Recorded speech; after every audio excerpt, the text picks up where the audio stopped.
And we'll begin. So welcome again. And as we move along, please at any time, now or at the end, if if you begin to have any questions about the course, or anything you don't not sure about, just feel free to text me or talk about it in here.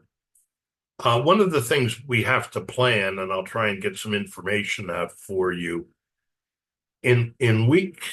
I switched it around in module um, 5 now. I think the fifth module is is going to be on groups and teams, and what's going to happen that week is a little differently. I'm going to break the class into 3 teams, and I want you with the team you're in to try and find a time to get together for about 60 to 75 minutes. And I'm going to take you through a group decision-making exercise in a Zoom environment.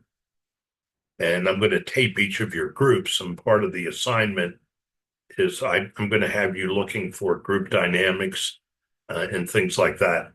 So that's the only week that's slightly different. It's not too difficult, but it's just that 6 of you have to find a time to come together with me sometime that week. But I'll be getting in more information out on that to you. All right. Let me just bring up some slides on tonight's topic. And I really wanted to spend some time talking about stress. And this is one of those things, and I'm quickly going to run down and really highlight some important points here for you to think about. But let me introduce it this way. Some individuals are very naturally at peace and content. One psychologist had studied such individuals, and here's what he learned. If you can sit quietly after difficult news, or if in a financial downturn you remain perfectly calm, or if you can see your neighbors travel to fantastic places without getting jealous, or if you can happily eat whatever is put on your plate and fall asleep after a day of running around without drinks or a pill, or if you can always find contentment just where you are, then you're probably a dog. And all of those things I said probably describe stress-free life, which doesn't exist. And it's interesting that this is in a chapter on leadership, but this is a very important personal area to begin to think about managing. I had really never thought about it much, but then I came to realize how important it is. Billions of dollars are lost every year due to sickness and illness related to stress. And you can think of stress as acute versus chronic. Uh, Acute stress is when something's real immediate, or maybe you have to stand up and give a speech in front of a lot of group. That's a group of people. That's acute stress. Or you're rushing to work and forgot your phone. Um, every species gets some acute stress. Chronic stress is stress that's almost always there. And some of the most common causes of chronic stress are money, uh, relationships that you have, work and school.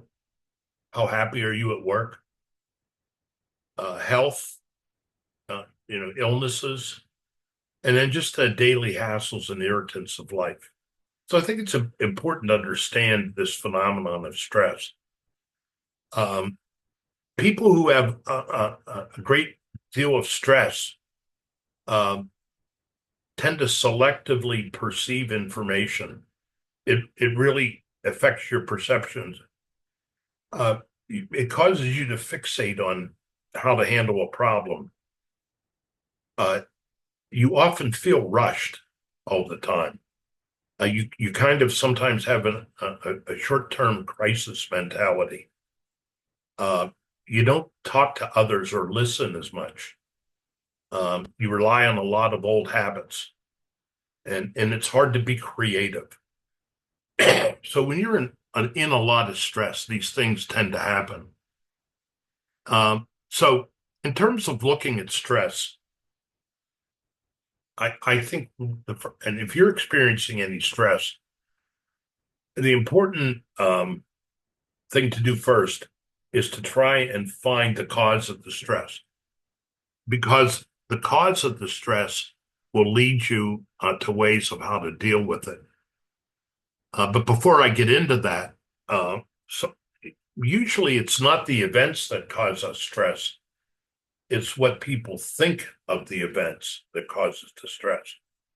And you'll hear this, and one of the videos I gave you will talk about this, that our cognitions, our thoughts and interpretations play a very, very central role in stress, or just our thinking. I call it stinking thinking. So stressors in life, and we're going to talk about those, lead to physiological or psychological reactions. And part of what we're trying to do is develop some resiliency to it. So getting into those types of stressors, one of the biggest is time stressors. You have too much to do in too little time. Or, in this day and age when maybe sometimes it's hard to hire the right people, other people's work gets overloaded on you, or you don't have much control over your time, other people control it. So sit back and think a minute, if you think of stressors in your life, is this one of them? A second big area is encounter stressors. These are conflicts with other people. A lot of our conflicts are around issues. These sometimes are less stressful. The interpersonal conflicts, the mutual antagonisms, the competing, the confrontation, all of these cause a lot of stress. Resentments we have toward others. A lot of times there's stress around role conflicts. I have to rely on you to get my job done. So if the stress or I have a lousy boss, I just hate looking at him or her every time I go into work. Which is this a kind of stressor you're facing if you had to identify your stressor? Another is situational stressors. And these are ones that could come and go, maybe on real unfavorable work conditions.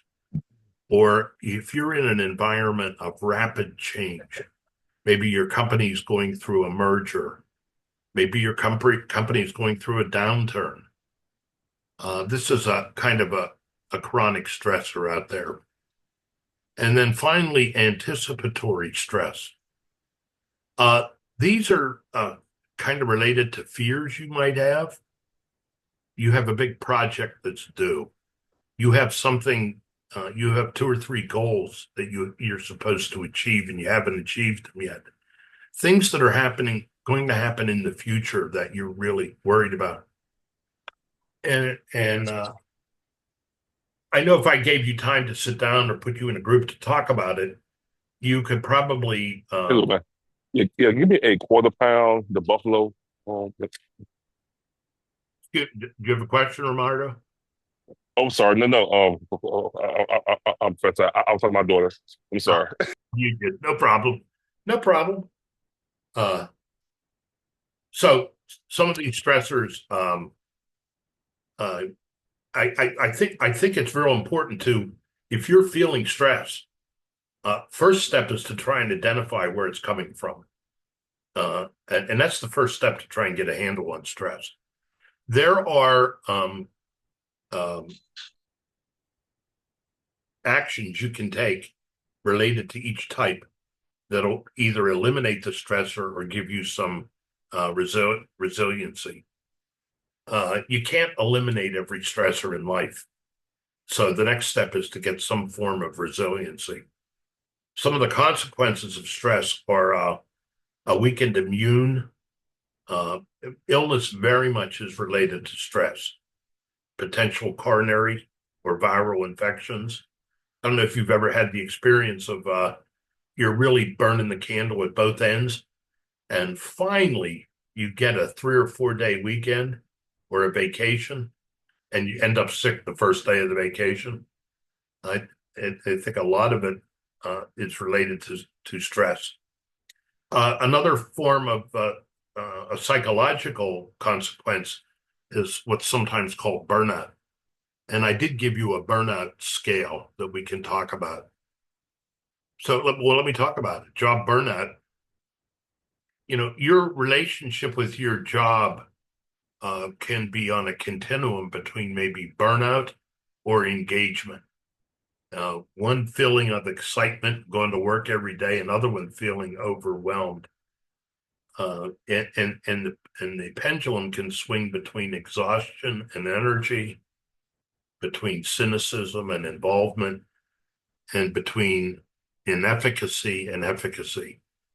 So these are some of the burnout engagement issues.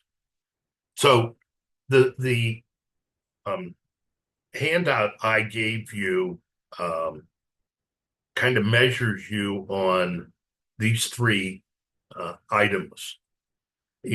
How overextended or exhausted do you feel at your, and that burnout scale I gave you, it rates you against a percentage of other people, or how cynically do you view things or other people? Do you tend to depersonalize others? Are you detached from people? That's one of the effects of burnout. And another is you don't feel like you're getting the job done. Feelings of incompetence, or you feel unefficacious at work. You don't feel like you're achieving stuff. So these are some just things to watch out for. The type A personality is another that I gave you. The one I gave you, I'm not sure if the one in the personal inventory measures you on 4 different scales. The one I gave you I like because it measures you on 4 scales. The one scale is impatience and urgency, and the other is competitiveness, work imbalance, and then hostility, anger. And if you score above 12 on any of those, that's a tendency toward type A. I like the one I gave you because it identifies maybe some of the areas. You might be a highly competitive person, but real low in all the other areas. The one that's dangerous is the hostility, anger. That one is related to heart disease. It's been found that a lot of pent-up hostility and anger. So, and then a couple of the other assessments I gave you here. One was a procrastinator, a time management log. If you want to measure time management survey, the psychological flourishing scale. I think that's from the publisher website. So those are just some of the other assessments here. So I think it's important to kind of get a sense of where you are with stress, and then quickly thinking about some strategies for dealing with it. We're talking about trying to develop some resiliency. Some stressors just won't go away, and basically this increases your resiliency. Some of these strategies. Physical any cardiovascular conditioning and diet and rest, boy, you just can't underestimate the importance of these. A regular activity program, etc. Too many of us from time to time have relied on the spirits to help us with stress. That glass of wine when you get home that turns into a lot more. So this is what you got to watch. Try to have some good coping mechanisms. Another is psychological resiliency. Look at a balanced lifestyle. In the back of the chapter, there's a good exercise in there on a life balance chart, and kind of where are you on the life balance? Are you overextended in any one area? One of the problems is if we're feeling overwhelmed at work, we tend to put more time into work, and that might be the wrong thing to do to make us more productive. Watching the type A personality that could lead to stress. Learn about relaxation. I'm going to talk a little bit at the end about a concept called mindfulness, kind of a little bit on meditation and trying to live in the present moment. So hardy personality. Then there's some ways that you can deal socially. Learn to build close emotional ties and interactions with others. Develop mentors for yourself, or try to make sure the teams you're working on are cohesive and supportive. That's one of the reasons we cover some of these mechanisms in here. Having a mutually supportive team of people that you work with goes a long way in building some social resiliency. And I can't stress enough the importance of trying to find mentors in your life as you go. And you're never too old for finding a mentor, a sponsor. We want to increase our social resiliency. You want to devote time to maintaining and developing friendships. Find and use a mentor or be a mentor yourself. And try and find cohesive teams where you can work in. Stephen Covey, and I'll refer to his book. Have you ever heard of the book 7 Habits of Highly Successful People? And it's one that's been around a long time. He talks about a really neat concept that he calls an emotional bank account. And basically, he's saying you want to make a lot of deposits into that. Basically, you make deposits by treating people with kindness, courtesy, honesty, respect, and you minimize the withdrawals, which are disrespect, not keeping promises, not listening. And the goal is to build up really build up your emotional bank account. And a lot of our encounter stressors can greatly be reduced by building strong emotional bank accounts with others. And then another thought, and this goes along with stinking thinking, we can reframe our thinking. A lot of times try and reframe or recast what you're worried about. It temporarily reduces stress by redefining the situation. Maybe you're facing something stressful. Say to yourself, hey, I've been successful in the past. It's worked for me before. Hey, there's a lot of people I can call on for help. Or, in the long run, it's not really a big deal. Why am I so worried? I can learn something from this situation. So you're trying to reframe in your mind the cause of the concern. And then that hardy personality I'm talking about is it's when you feel like you're kind of in control of one's life. that's a little bit associated with that locus of control I had you take. Or if you feel like you can be highly committed to what you're doing and the work you're doing, it's called being in the flow. If you are so involved with what you're doing that time seems to fly by, and also feeling challenged that you're doing meaningful work, that you're accomplishing things, these all help develop what's called a hardy personality. So let me just stop for a second. Anyone have any thoughts or questions on what I just went through? Just a general highlight on stressors. I think the one thing is important thing is if you're feeling stressed, try and identify it. Where's it coming from? Am I overwhelmed? Is it other people? Exactly what is that? Where is that stressor coming from? And then wherever it's coming from, there's ways you can develop a resiliency. And so look at and think about different ways you can develop resiliency. In the next segment, I'm going to spend a few minutes talking about time management.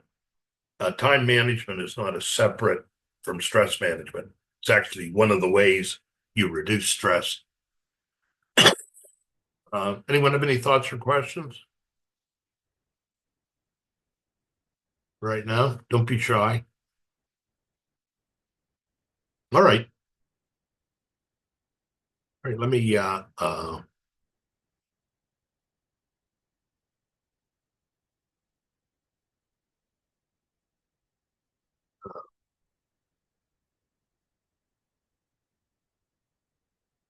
so uh let me talk about time management a little bit. Oh, I love this cartoon. Oh crap, was that today? So here's a chart.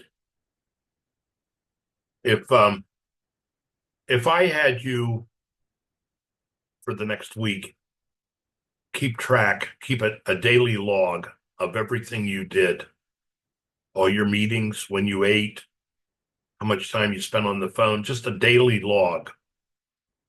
You could go back and look through that log and get it and break every one of your activities into one of four quadrants. And they would fit on two axes, whether the task you are doing is urgent and whether it is important. And so if we get down to quadrant 4 on that chart, in that quadrant, those are the activities that are not important and not urgent. And this is where we may tend to waste a lot of time watching mindless TV shows, junk mail, going through TikTok, etc. And these you want to try and minimize. By the way, this quadrant, Stephen Covey developed it in his book, 7 Habits of Highly Effective People. I really think this is a wonderful way, and these slides will be available to you. You might want to take this and print it out. I think this is just a good way to think about how you're using your time. In the quadrant above it, quadrant 2, that's stuff that's not urgent. Well, I'm going to talk about that one a little bit later. Stuff that's not urgent but important. I'll come back to that one. But let's go to the quadrant number 3, issues that aren't important but urgent. And those are other people interrupting you.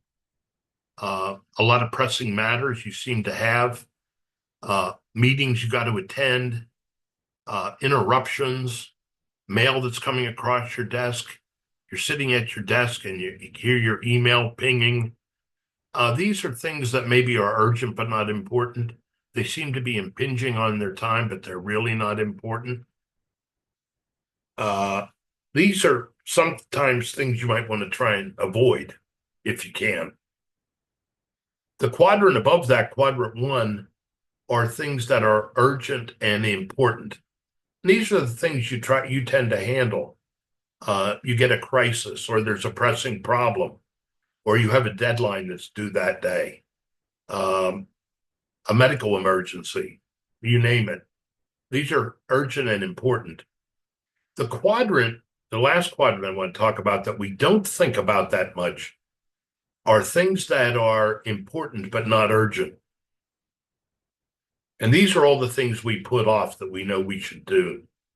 Uh, your exercise, your values, planning, relationship building, true recreation, all of those kind of things that are not urgent but critically important. And that's the area that we've got to make time for. Uh, so I think this is a good little way to kind of take a look at the tasks that are happening in your life. People who have kind of kept track of their time usually can find, usually you can look in your calendar and find what's your most productive time. When are you interrupted the most? When are your down times? It's when we're in our down times is maybe when we want to try and do things in quadrant three.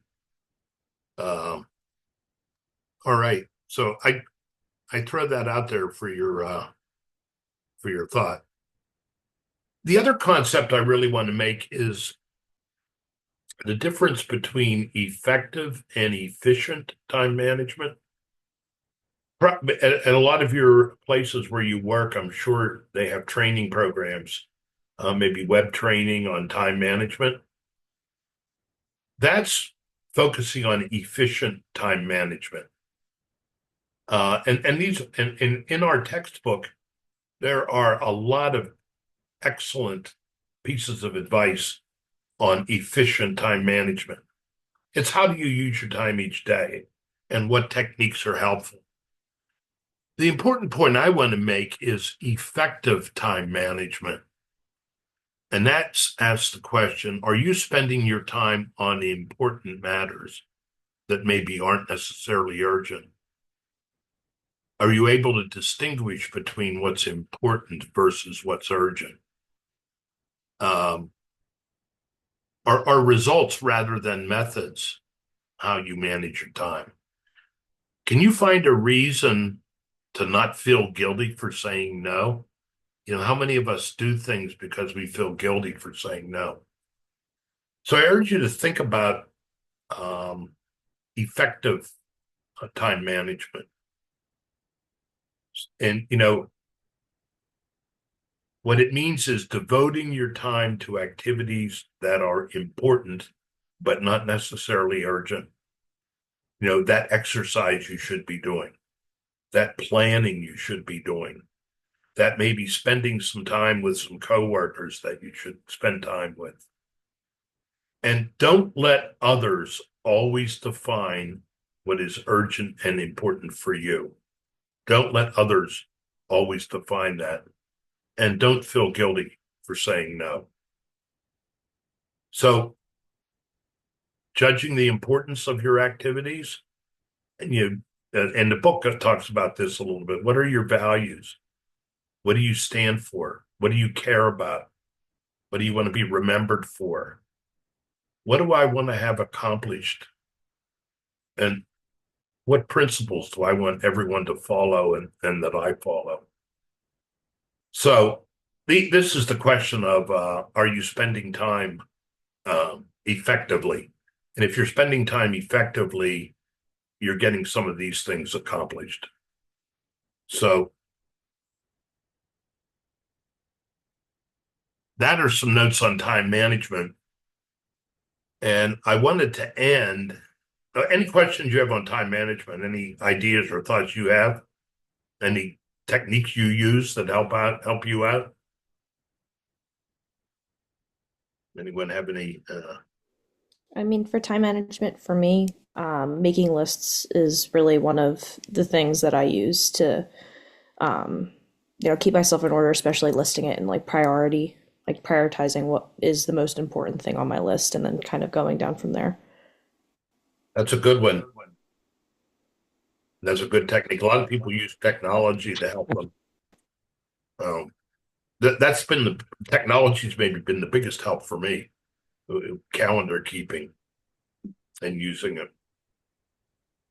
I can say for myself, being a project manager, I just have to set aside time on my calendar where I block out like an hour in that time frame. I may not have a meeting, but I use that hour to just get things done.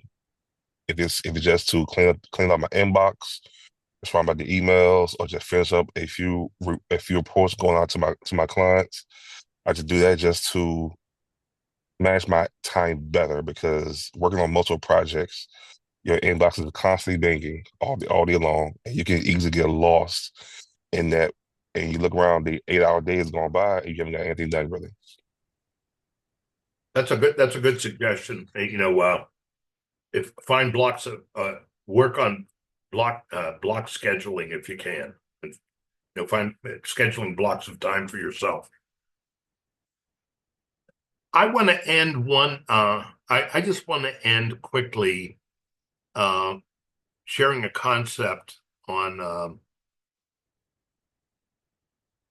the topic of mindfulness. Are you familiar with that expression, mindfulness? Um, you know, I've been seeing it more and more. Um, I'm seeing it in a lot of training programs that are being developed for people in high stress jobs. Uh, it, it it really is calling you to try and live in the present moment. And one concept I want to share with you is called the triangle of awareness. Let me bring that up. Triangle of awareness. At any point in time, what's happening to you? There are thoughts going through your head, there are emotions you're feeling, and there are physical sensations that are happening. Let's take a minute. Let's say you're driving down the expressway and someone cuts you off. You can identify thoughts, emotions, and physical sensations real quickly. All those three of those things happen very acutely. Maybe surprise, anger, the thoughts being you blankety blank blank, and physical sensations may be you tighten up. What the triangle of awareness at what I'm proposing here, for the triangle of awareness as a way to help you get to the present moment. If you sit for a minute and try and say exactly in this moment what thoughts are going through my head, what emotions am I feeling, identify them, and what are my physical sensations. You're sitting there and you're trying to identify those three elements.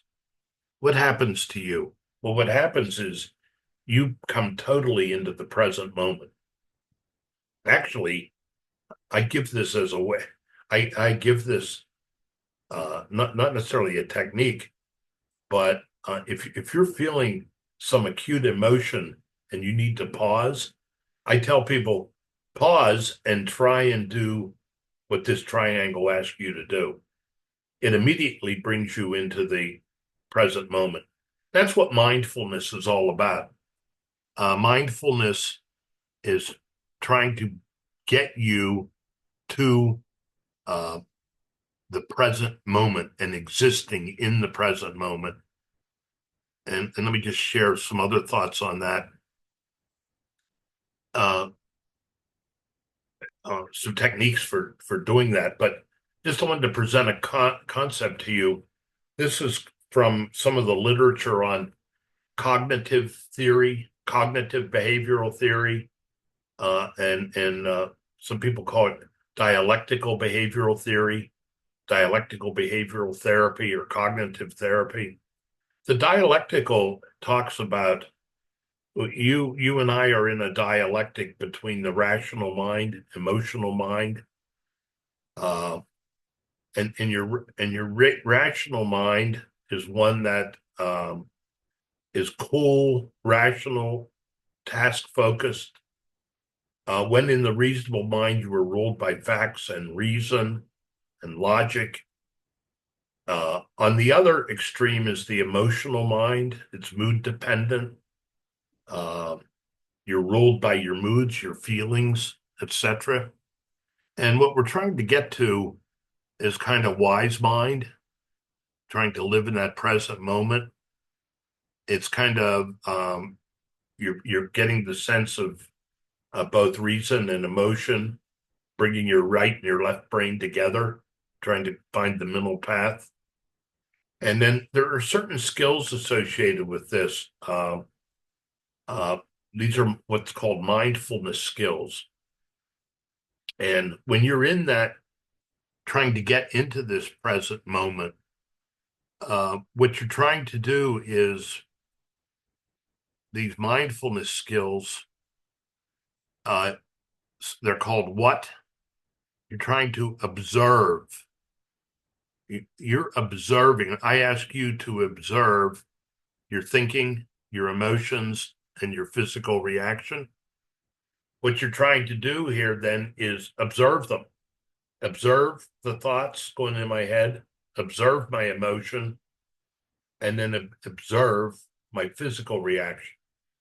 And then describe. The skill of description is put into words what your thoughts or your feeling is. Just be able to put in words what you observe. And then when you're in this mode, try and participate fully in this present moment, whatever you're doing. Become one with your experience, act intuitively, practice accepting yourself.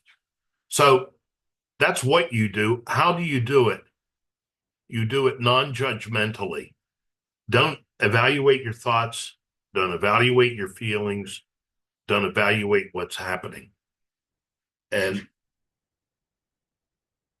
only do one thing at a time, one-mindedly and effectively. Keep an eye on objectives. Focus on what works. Do one thing at a time. So those are, I have this handout for you, and this is a real quick basic. You could take a whole course on this, but I give a further description on some of these skills. But basically, when when I throw that out to is something you might want to investigate a little bit. Really, you're getting into. We're talking a little bit about meditation here. You're trying to bring yourself into the present moment and engage your thoughts, feelings, etc. And sometimes it's good to do these kind of things to de-escalate situations. But I would encourage you to, along with this topic of stress management, to kind of to look into, the topic of mindfulness. And as we go through, if I see some things, I'll let you know. If you look up the topic, there's a great deal of information out there, but it really is helping you come to be into the present moment. You notice, I'm not shy about where, in this course, I had you take the emotional intelligence quiz. There's a book I would recommend if you're interested in the topic of emotions at work. It's a book called No Hard Feelings, and it talks about emotions in the workplace. And emotions are real. I think we've run away from them too long. we too often said, well, we're in the workplace, we shouldn't be emotional. Well, that's not reality because all of us are emotional. All of us are feeling emotions. And how do we use them then? How do we recognize good from emotions that are derailing us? So that's kind of all I have on some points I just wanted to highlight on the topic of stress. In terms of this week, I was just looking. I think I only have one assignment for you, and it's assignment on this chapter. And then next week, there's three assignments to turn in. So, as I said, what I've been trying to give you these first couple of weeks are, some time to really get your head around this topic of self-awareness. As I said, and self-awareness and stress management. I've given you a lot of assessments, and I urge you to look at these in a holistic way. They're assessing maybe different parts of your behavior, and they may be accurate, they may not be. And I'm asking you to think about what is, what isn't, what verifies for you. And we're trying to get at the point of being able to objectively look at ourselves as a leader and objectively look at what skills that we have that are strengths and what skills maybe that need to be improved. So that's where we're at with this. Anyone have any questions or burning thoughts on things? I guess my one thought for you, Professor, is how do you learn to not feel guilty for saying no at work? How do you learn to Not feel guilty about saying no, because I know that's one of my flaws I have. Even if I'm swamped, I have a lot of things going on my plate. If someone asks me about with a task or something, I just feel bad for saying no, even if I know myself I don't have the time for it or the bandwidth to add it on to my plate. well, I think if you part of it and I know for me I always had this desire to be liked, but I also knew and sometimes uh, it might be part of something in my personality that I might just need to get over. Uh, just be honest and try not to convey that you're feeling guilty. Uh, that a lot of times, if you're competent at what you're doing, people come after you to do more because they can rely on you. And so I think part of it is don't hem and haw. Just say, "Hey, look, I am really tied up." Maybe you give them an out, but you just say that, and or you say, "I mean, I could do this, but I got to take something off my plate right now." Part of that not feeling guilty to those, part of maybe how we've been conditioned too in life.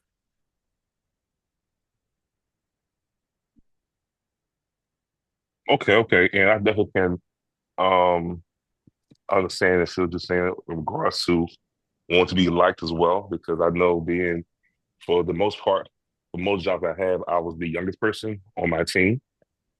And Yeah, then being a young manager on my team, I definitely want to be liked within my group right. as well.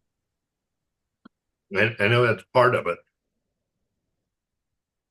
but as you mature, uh, and that might be legitimate too.